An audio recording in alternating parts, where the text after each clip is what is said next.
kekasih hati Tuhan, dengarkanlah firman Tuhan yang diambil dari Mazmur 147 ayatnya yang ketiga.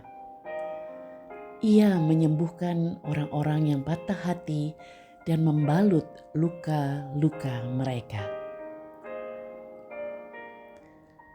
Kita hidup di dalam dunia yang sudah jatuh ke dalam dosa bersama dengan orang-orang yang berdosa.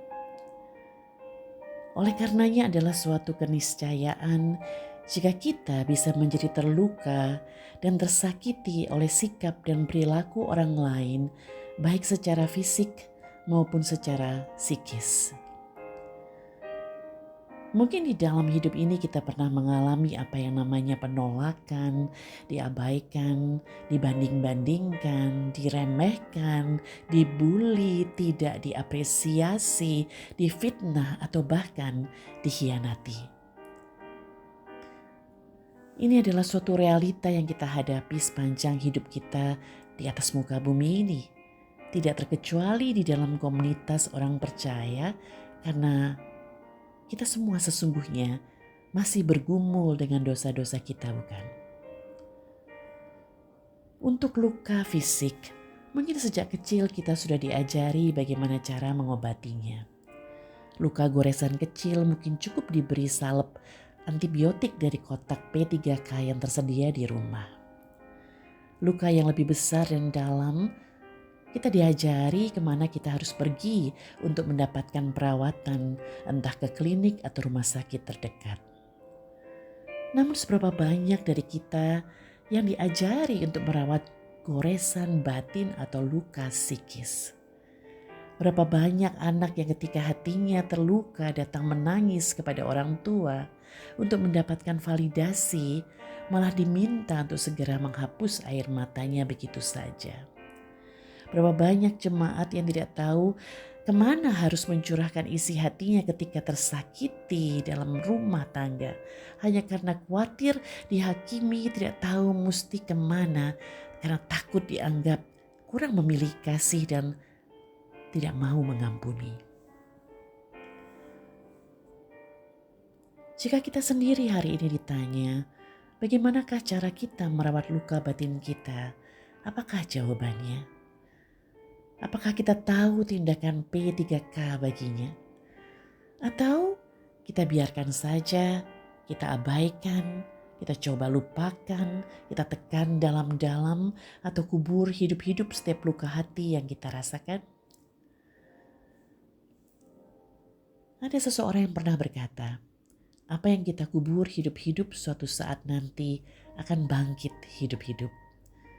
Mungkin terdengar seperti cerita film horor ya, tapi itulah yang terjadi. Dan sama seperti luka fisik yang tidak dirawat dengan semestinya akan kemudian bernanah dan bertambah parah, maka luka psikis pun demikian juga. Perbedaannya adalah luka fisik itu kasat mata sehingga biasanya langsung diambil tindakan untuk merawatnya. Sedangkan luka batin itu tersembunyi dan seringkali menunggu pemicu dan waktunya saja untuk kemudian termanifestasi. Efek luka batin itu dapat terlihat dari sikap yang mudah curiga, mudah menuduh orang lain, gampang sekali mengkritik, menyalahkan dan menghakimi orang lain, sering merasa iri hati dan sulit mengampuni, terkesan sombong dan sulit bergaul, tidak pernah merasa puas, mudah berbohong, membela diri, dan membenarkan diri. Tanda-tanda lainnya dari orang yang memiliki luka batin adalah adanya reaksi yang agresif, cenderung menolak orang lain, tidak bersedia menerima penghiburan dan pertolongan dari orang lain. Terlihat seperti independen ya, tapi sesungguhnya ini bisa jadi merupakan manifestasi dari luka batin yang disimpannya bertahun-tahun. Tanda lainnya adalah biasanya ditemukan pada orang-orang yang keras hati, kepala batu, tertutup, sulit sekali mempercayai orang lain, bahkan firman Tuhan. Perkataan yang kasar, suka nyinyir, dan merendahkan orang lain adalah contoh efek dari sebuah luka batin lainnya. Dan yang paling dapat dirasakan oleh seseorang yang memiliki luka batin adalah hilangnya kedamaian dalam hati. Selalu gelisah, selalu dipenuhi dengan kekhawatiran, bahkan ketakutan, tidak ada ketentraman di dalam batin. Kekasih hati Tuhan, adakah tanda-tanda ini ditemukan pada diri kita saat ini? Luka-luka hati yang tidak dirawat dan dipulihkan, cepat atau lambat akan muncul dalam bentuk tindakan atau perkataan yang melukai, yang kemudian dapat merusak relasi atau dalam bentuk psikosomatis yang merusak diri sendiri. Apapun itu wujudnya pasti akan mempengaruhi kesehatan fisik dan jiwa yang kemudian berdampak pada keberfungsian dan kesaksian hidup kita sebagai anak-anak Bapa yang telah ditebus dalam Kristus. Oleh karenanya penting bagi kita untuk segera merawat luka batin kita, bukan? Dan karena tidak serta-merta ketika kita lahir baru kita tahu bagaimana caranya, maka sama seperti merawat luka fisik, kita juga perlu belajar bagaimana cara merawat luka hati kita. Dengan demikian kita nantinya dapat mengajari dan meneladaninya bagi anak-anak kita supaya mereka pun dapat merawat luka hati mereka ketika mereka terluka. Kekasih hati Tuhan, di dalam Alkitab proses penyembuhan luka batin atau luka hati ini sering disebut sebagai batin yang diperbaharui. Mazmur 51 ayat 12, atau luka yang diobati dalam Yeremia 30 ayat 17, atau luka yang dibalut di dalam Mazmur 147 ayat ketiga. Untuk merawat luka hati, yang pertama-tama perlu dilakukan adalah menyadari, mengakui dan menerima kehadiran dan keberadaan luka itu di dalam hati kita. Tanpa kesadaran ini kita tidak berbuat apa-apa, dan kalau kita tidak berbuat apa-apa, maka luka itu akan terus ada, bahkan bisa makin hari makin bertambah dan bertambah parah. Maka ketika kita merasakan kehadirannya, menyadari keberadaannya, kita perlu segera datang kepada Tuhan tanpa menunda dengan membawa semua luka hati ini kepada Dia yang menciptakan hati kita, yang paling mengerti hati kita, karena Dia adalah Tuhan yang mampu mengobatinya.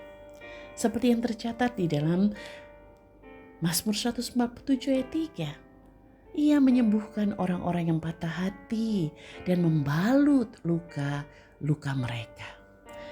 Tak ada luka yang begitu dalam yang tak dapat disembuhkan oleh Tuhan. Karena Dialah yang menciptakan dan membentuk hati kita. Karena jika Ia dapat membangkitkan orang mati dan menebus kita dari kebinasaan kekal, maka luka-luka hati kita pun di dalam kehidupan kita yang temporer ini pasti dapat disembuhkannya, bukan? Namun pertanyaannya adalah seperti yang Yesus ajukan kepada seorang yang sudah 38 tahun lumpuh dan terbaring di serambi kolam Bethesda. Yesus bertanya, "Maukah engkau sembuh?" Banyak orang yang lebih suka menyimpan luka-luka hatinya daripada mau sembuh. Karena untuk merawat luka hati diperlukan langkah berikutnya.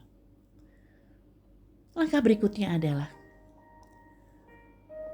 setelah kita datang kepada Tuhan, cobalah untuk memahami, mengampuni, dan mendoakan orang yang melukai hati kita. Di sini letak kesulitannya, bukan? Sulit untuk mengampuni, padahal pengampunan adalah obat bagi jiwa yang terluka. Seperti salep antibiotik yang terasa perih ketika dibubuhkan ke atas luka namun kemudian mengeringkannya. Maka melepaskan pengampunan juga memang terasa sakit pada mulanya, namun perlu untuk penyembuhannya. Pengampunan bukan saja membebaskan kita dari penjara kemarahan dan mungkin kebencian yang kemudian bisa menjadi racun bagi jiwa kita, tapi pengampunan juga merupakan suatu tanda dari seseorang yang hidupnya mau untuk dipimpin oleh Roh Kudus, Roh yang mengingatkan akan anugerah pengampunan yang telah kita terima terlebih dahulu dalam Kristus. Seperti yang tercatat dalam Efesus 1 ayat yang ke-7. Sebab di dalam Dia dan oleh darahnya kita beroleh penebusan, yaitu pengampunan dosa menurut kekayaan kasih karunia-Nya. Dan bukankah harus kita akui bahwa kita ini masih berdosa setiap hari, dan setiap hari kita perlu anugerah pengampunan-Nya? Kasih hati Tuhan, kita mengampuni karena kita telah diampuni. Langkah ketiga, untuk merawat luka hati kita adalah kemudian mengisi hati kita dengan firman Tuhan. Mazmur 119 ayat yang ke-28 menuliskan ungkapan hati pemazmur. Dia berkata, jiwaku menangis karena duka hati. Teguhkanlah aku sesuai dengan firman-Mu. Mari kekasih hati Tuhan, bersama pemazmur mari kita imani dan alami kuasa dari firman Tuhan yang menghibur, yang menyembuhkan, yang meneguhkan dan menguatkan kembali hati yang patah, hati yang sempat remuk, hati yang terluka. Memang proses pemulihan luka hati ini bukanlah proses yang instan. Tapi percayalah kekasih hati Tuhan, selama kita tidak mengeraskan hati, tidak mencari-cari alasan untuk menjustifikasi luka hati, dan mau menjalani prosesnya dengan tekun, maka luka hati itu pasti akan mengalami pemulihan. Dan ketika hal itu terjadi, maka relasi kita juga akan terdampak karenanya. Bahkan kita bisa membantu orang lain yang terluka di dalam proses pemulihannya. Kekasih hati Tuhan, Tuhan yang mengizinkan anaknya terluka. Tuhan yang mengizinkan kita tersakiti. Adalah Tuhan yang tidak akan membiarkan luka-luka itu menjadi sia-sia. Tapi melalui luka-luka itu, kita disempurnakannya menjadi semakin serupa dengan Kristus putranya. Sehingga kemudian dapat menjadi alat di tangannya yang memberkati dunia, yang menjadi saksi Kristus bagi dunia. Asal saja kita percaya. Pertanyaannya, maukah kita sembuh? Kiranya Tuhan Yesus memberkati.